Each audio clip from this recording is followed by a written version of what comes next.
6 years. 3 of them spent getting to know each other, the next 3 falling in love.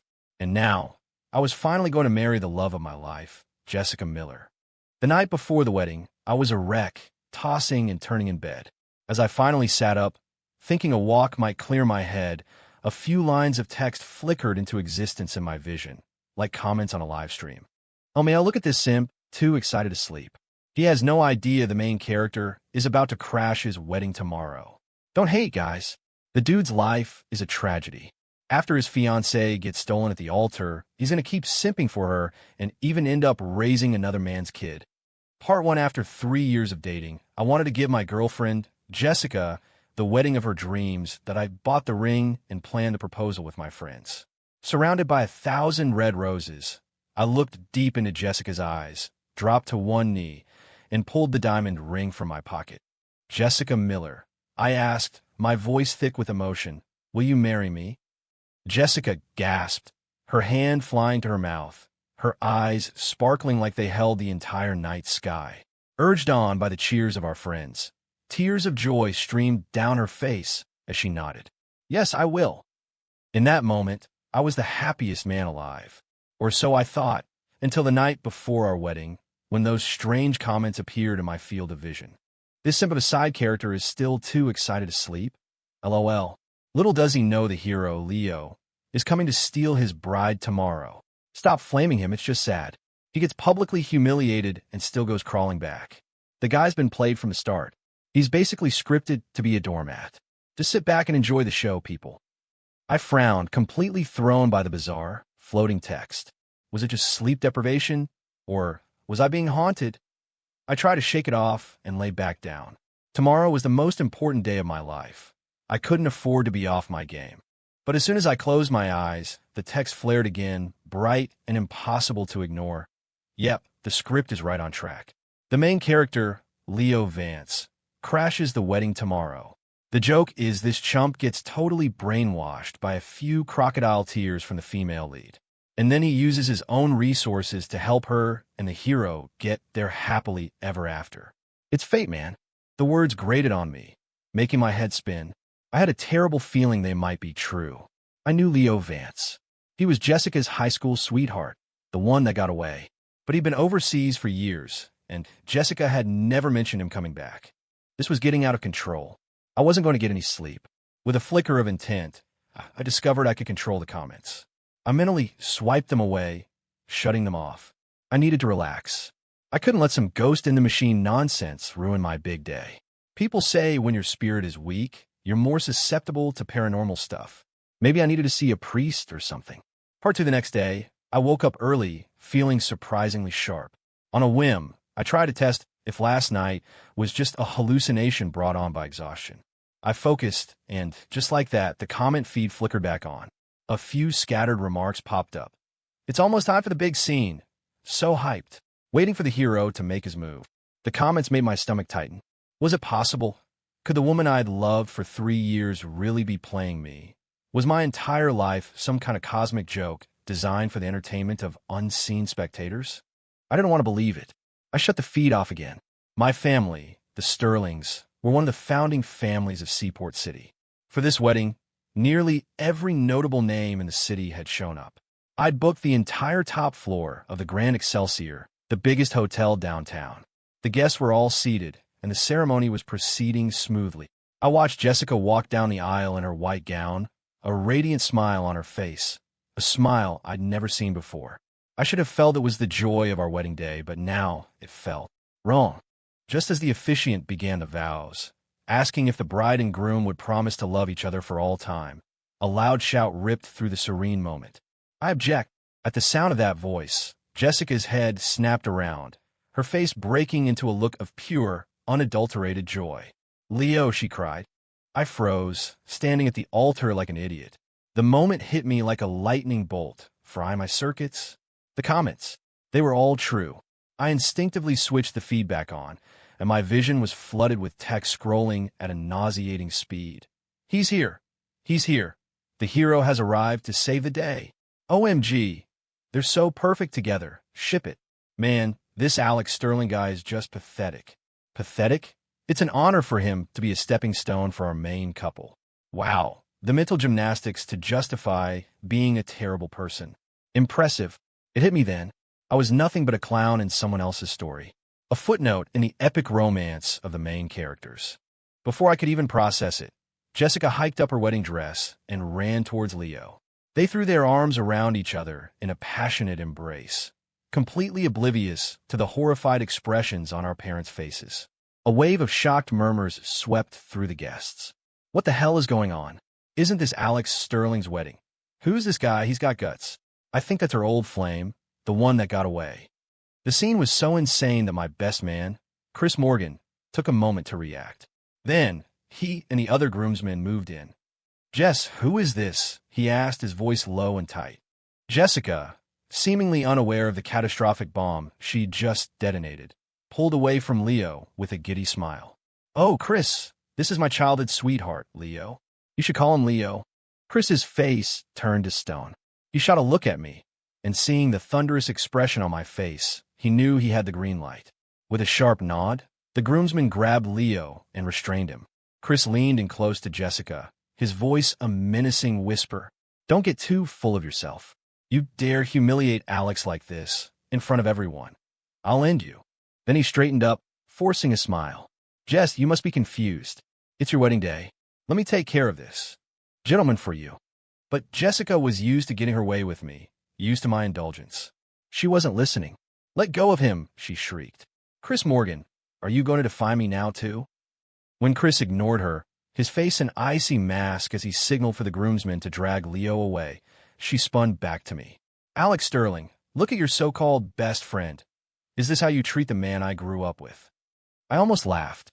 It was incredible. All this time, I'd seen Jessica as kind, gentle, and understanding. Now I saw she was just a spoiled, clueless brat. Her question hung in the air. I looked at her, my voice dangerously calm. "I'm going to ask you one last time. Are you leaving with Leo Vance?" A flicker of doubt crossed her face. For all our history, for the 3 years of love I thought we had, a tiny part of me still held out hope. Seeing that I was genuinely furious, she softened her tone. "Alex, you know me. I'm a sentimental person." "Enough." I cut her off. I felt a strange sense of clarity, of a massive weight being lifted from my shoulders. "You can get the hell out." I turned, picked up the microphone, and bowed to our stunned guests. "My deepest apologies to all of you," I announced, my voice ringing with newfound resolve. "It seems there's been a change of plans. This wedding is officially canceled. I'm truly sorry for the disruption.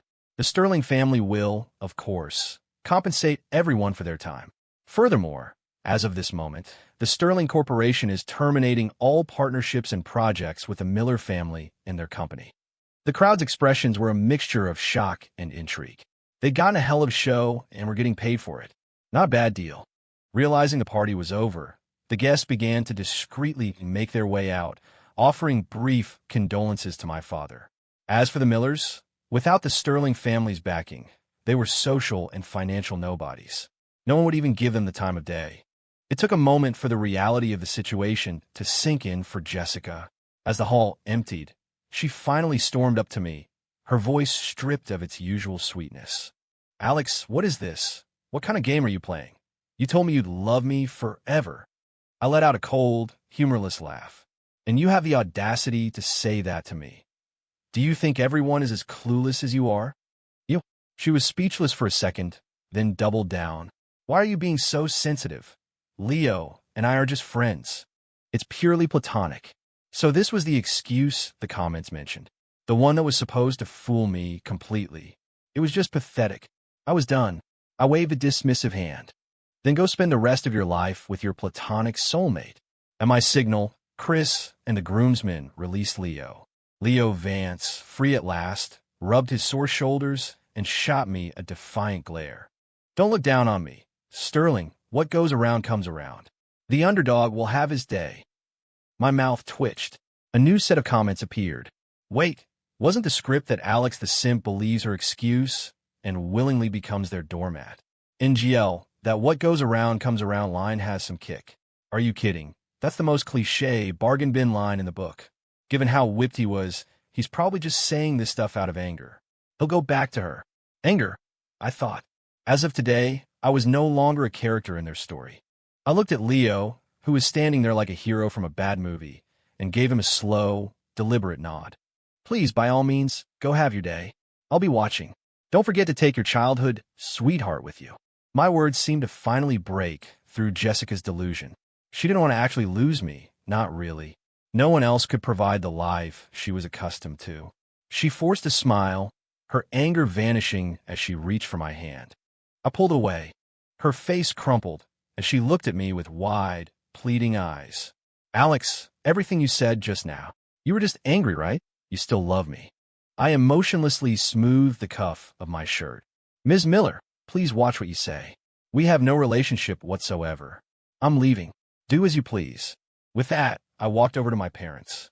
The anger on their faces had been replaced with relief. Seeing their son finally show some backbone was exactly what they'd always wanted. Dad, let's go home. My father nodded curtly. My mother took his arm, a small, satisfied smile playing on her lips. She had never liked Jessica, but she tolerated her because I'd insisted it was true love. Well, so much for that. As I left, Chris shot a last, taunting look at Leo. Hey, kid, I'll be waiting to see you on top. But if you ever try any dirty tricks against my boy Alex. He drew a finger across his throat, then smirked and walked away. Leo flinched, but, remembering Jessica was watching, puffed out his chest and yelled at Chris's back, Barbarian! This is a civilized society, governed by laws. He then turned to Jessica, his eyes full of contrived sincerity. Jess, you believe in me, don't you? Despite her fury at my rejection, she was still captivated by her romantic hero. She nodded shyly. Then lend me some money, he said, his voice dropping to a conspiratorial whisper. I'm on the verge of a massive investment. I just need a little startup capital. He held up a hand as if taking an oath. I swear, I will give you a future better than anything the Sterlings could ever offer. It was the kind of line you'd hear in a low-rent telemarketing scam, but Jessica bought it completely. Without a second thought, she pulled out her credit card to hand it to him. I believe in you. But before he could take it, a hand shot out and slapped the card to the floor. It was her father, Mr. Miller, his face purple with rage. How did I raise such a damn fool? He roared. You throw away a man like Alex Sterling for this. This grifter begging for money. Leo was instantly offended. Sir, you got it all wrong. Jessica is just a brilliant judge of character. I'll judge your character with my foot. Mr. Miller bellowed. If it weren't for you, you little punk, I'd be related to the Sterlings by now. Dad, Jessica cried out defensively. Leo is brilliant. He just needs one big break to take off. Fine, go follow your brilliant man-child to the poorhouse. Her father, seeing his daughter was a lost cause, threw up his hands in disgust and stormed off. Jessica watched him go, biting her lip, but said nothing.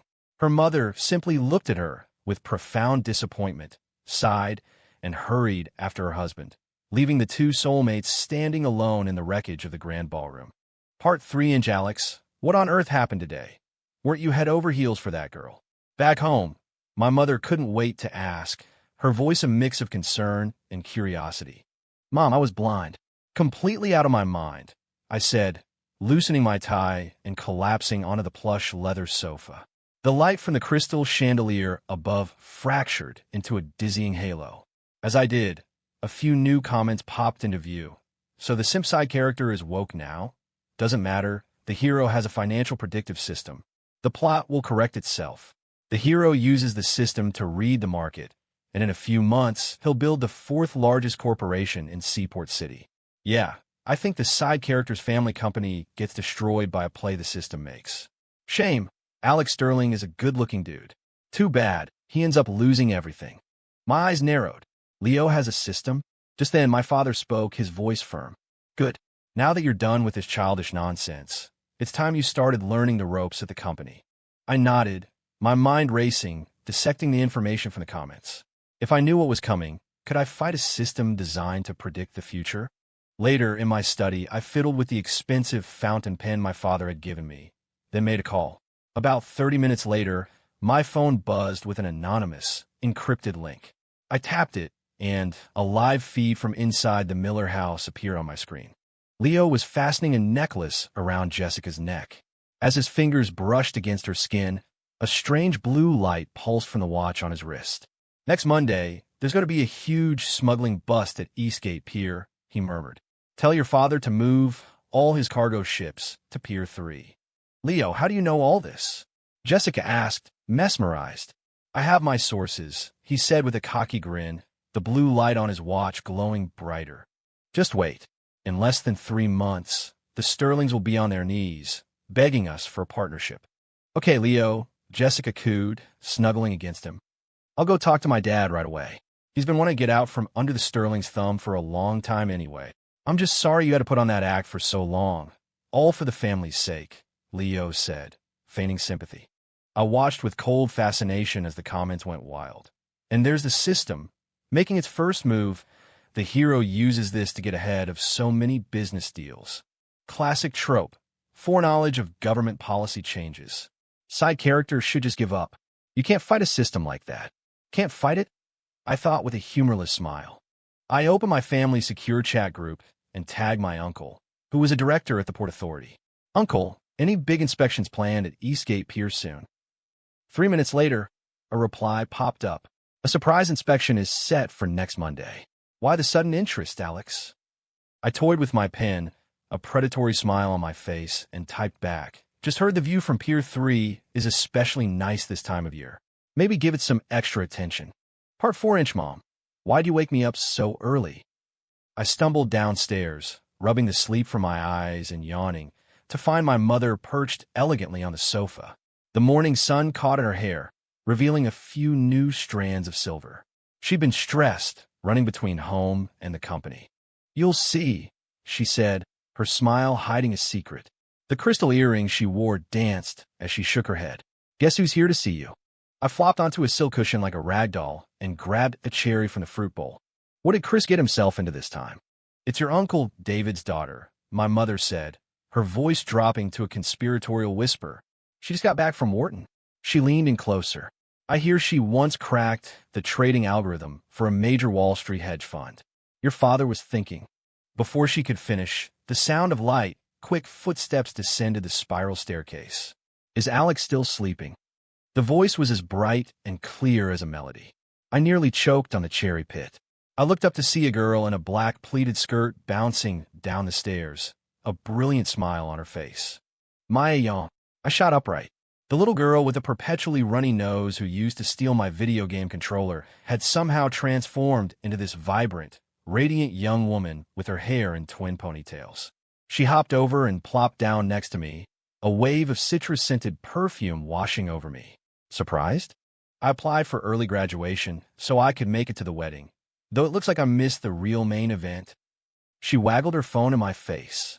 The top trending hashtag was hashtag Seaport City Billionaire Left at Altar.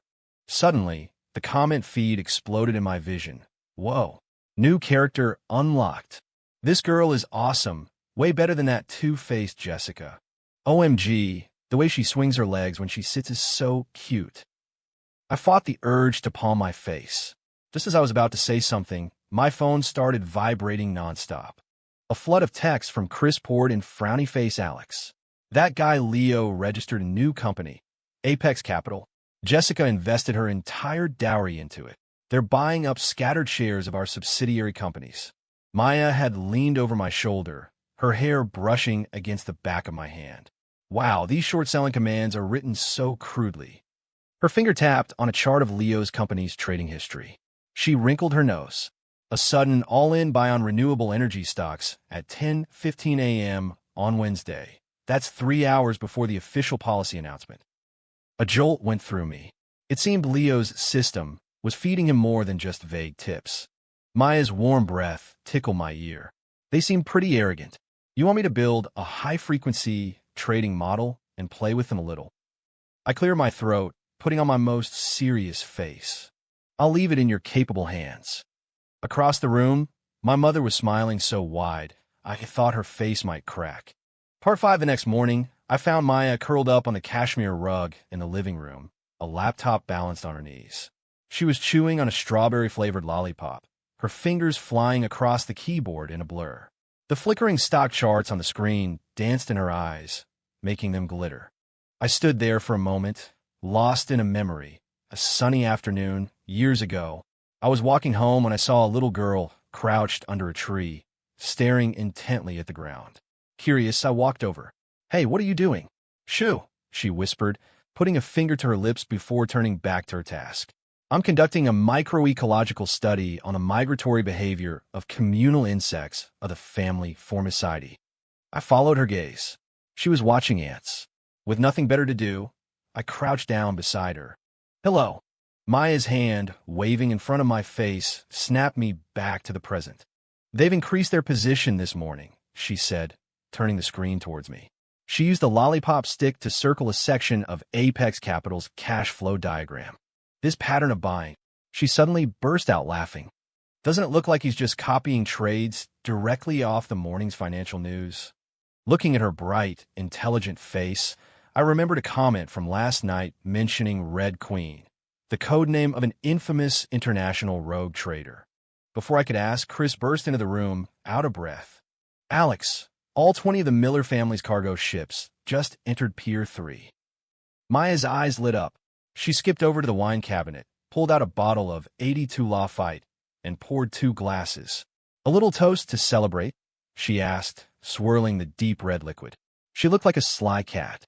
The Port Authority's special inspection team should be opening the first container right about now. As if on cue, a news alert flashed on my phone. Frowny face, massive, smuggling ring busted at Eastgate Pier. Seized goods valued at over $1 billion. The article's main photo was a close-up of a Miller family cargo ship, its hull plastered with seizure notices while Mr. Miller sat slumped on the ground in front of it. On the security feed from the Miller house, Jessica was screaming at Leo. "Leo, what happened? You said it was a sure thing." "It should have been.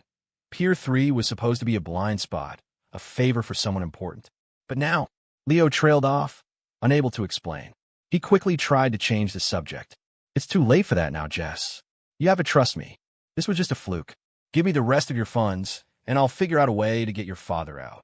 Maya was curled up next to me on the sofa, watching the drama unfold on my phone. We caught each other's eye and shared a smile. The comments were a frenzy. "Main character fail. LMAO. I thought the system was supposed to predict the future. This is hilarious. He predicted himself right into a federal prison." I opened the family chat group. My uncle had sent me a thumbs-up emoji. Just as I was about to reply, Maya nudged me, handing me a glass of wine. "Don't celebrate just yet." She pulled up Apex Capital's latest trading records. "Leo cashed out $2 billion this morning. He's using it to acquire floating stock in the Sterling Group." I looked at her and smiled. "Good thing I have you, right, genius?" "Oomph." A light blush rose on her cheeks, but she lifted her chin like a proud little peacock. "Obviously. Leave it to me." Her fingers went back to dancing on the keyboard. But after a few minutes, she bit down on her lollipop, cracking it with a sharp snap. "How does it feel like he knows my every move?" I watched her, pouting and chewing on the shattered candy, and chuckled softly. "Have you considered the possibility that he actually has something that can predict the future?" She looked at me like I was an idiot, then pressed the back of her hand to my forehead. "You don't have a fever," she muttered. I swatted her hand away, my expression serious. "I'm not kidding, Maya. I'm being completely serious." I didn't know how to explain it. "Hey, so it turns out we're characters in some kind of cosmic novel, and that moron is the main character." She had me committed. Seeing the genuine worry in my eyes, she unwrapped a new lollipop and stuck it in my mouth. "Don't worry," she said confidently. "I have a plan." Part 6. On the eve of the Seaport City Financial Summit, I stood before the floor-to-ceiling windows of my office, gazing out at the river. My phone lit up with an incoming call from Maya. When I answered, her voice was hoarse from lack of sleep. "Alex, you'll never guess what I found. I think what's more important is that you go get some sleep." I knew she had been pulling all-nighters for days. "No way. Do you want to hear it or not? Because I can just hang up," she pouted. I'm listening. Tell me everything," I said quickly, hearing her triumphant little giggle on the other end. According to my analysis, Leo Vance's investment decisions over the last 3 months align perfectly with the revision timestamps of classified files from the National Defense Strategy Institute. I gripped my phone tighter, my voice dropping to a whisper. "Are you sure?" Positive, Maya said. The micro-receiver in his watch operates on the exact same frequency as a batch of decommissioned and supposedly destroyed devices from the Institute. Of course. So the so-called financial system was something else entirely. But I was still confused. Maya, you said he could anticipate your moves. How did you? How did I get around his predictions? She finished for me, her voice full of playful mischief. I could picture her sly grin.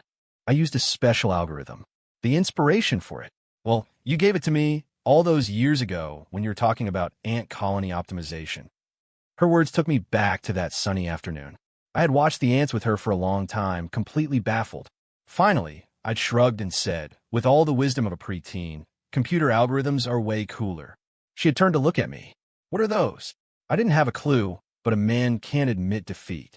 I pulled a copy of Principles of Microeconomics from my backpack and said sagely, to understand them, you must first understand this. Her voice pulled me back to the present. Anyway, I'm thinking of calling it the Star-Young algorithm. What do you think? I could hear the faint, hopeful sound of her breathing on the other end. I smiled. It's perfect. Part 7, the financial summit the next day. The heads of Seaport City's 3 most powerful families, including my father, were chatting amiably. I swirled a red wine in my glass, my eyes scanning the crowd. A small, familiar figure immediately caught my attention and darted over. Alex, stop looking around. I reached out and patted Maya's head. What do you want me to do, then? Her eyes lit up with a mischievous spark. Teach me how to waltz. All right. I nodded, taking her hand and leading her to the dance floor. Behind us, I could hear our fathers laughing. David, looks like your daughter has her sights set on my boy, huh? Oh, please, Richard. Your Alex is just as smitten with my Maya. Well, it wasn't clear before, but it looks like we might be planning another wedding soon. I had just placed my hand on Maya's waist when the grand doors to the ballroom burst open. A disheveled Jessica, reeking of alcohol, stumbled in, followed closely by a frantic Leo, who was being swarmed by reporters. This is all your fault, Jessica shrieked, her finger jabbing at my face. Leo said if you hadn't messed with the future. My father slammed his wine glass down on the table, rising to his feet with a furious scowl. But Maya spun around, positioning herself in front of me.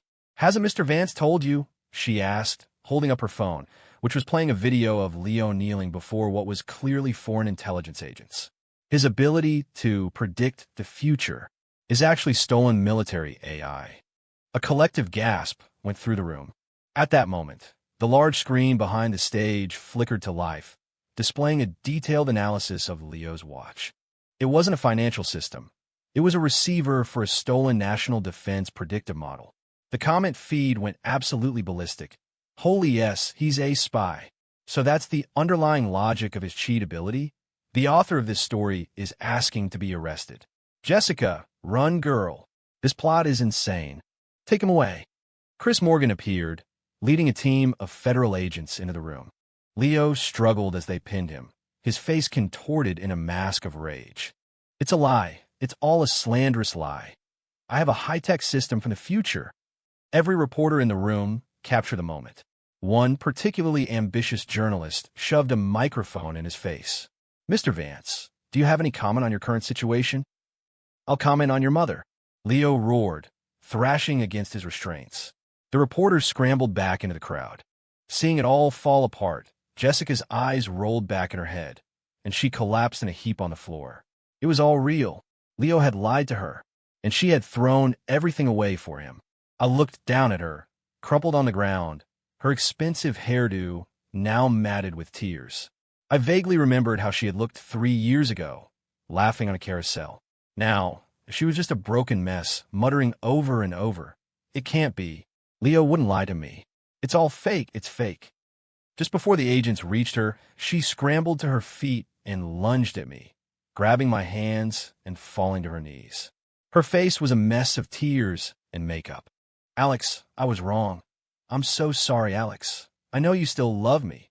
Let's get back together. We can get married tomorrow." I looked down at her, my eyes as cold and empty as a winter sky. The comments flickered one last time. This woman deserves zero sympathy. Alex, don't you dare take her back. Knowing his original personality it's hard to say. He probably doesn't know she's already pregnant with the hero's kid, right? Taking her back now would make him the ultimate chump. Under Maya's hopeful, expectant gaze, I sharply pulled my arm from Jessica's grasp. I smoothed my sleeve and spoke, my voice devoid of all emotion. Ms. Miller, I have no idea what you're talking about. Do I know you? Now that your father and your lover are both on their way to prison, I suggest you go join them. That final sentence seemed to be her death knell. All the fight went out of her, and she slumped to the ground, allowing the agents to lift her to her feet and lead her away. As the sound of sirens faded, Maya suddenly took my hand. She looked up at me, her long eyelashes fluttering. Alex, I think my blood sugar is a little low. I was about to call for a waiter, but she tightened her grip. Then, she stood on her toes, and I felt the warm, soft press of her lips against mine. Did I just get kissed? A smattering of applause broke out around us. The sound of my father and her father clinking their glasses together was especially loud.